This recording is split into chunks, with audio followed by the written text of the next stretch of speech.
ইরা তো আজি মকর সংক্রান্তির যে আমার এটি পূজা হবে আজি দাদার মন্দিরত তো অবশ্যই সবাই আসিবন তো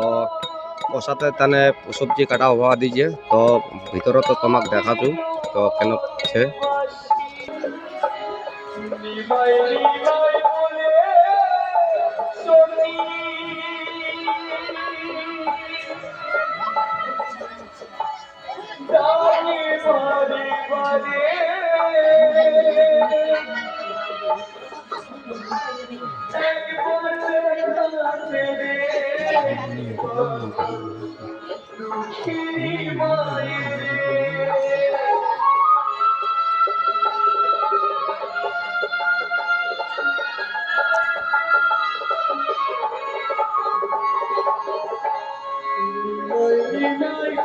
তো গাইস আজি পূজা দেবুদার মন্দিরত তো মকর সংক্রান্তির পূজা তো অবশ্যই কাউকে যদি আসবা মন নাই এই মন্দিরত আসিবন অবশ্যই।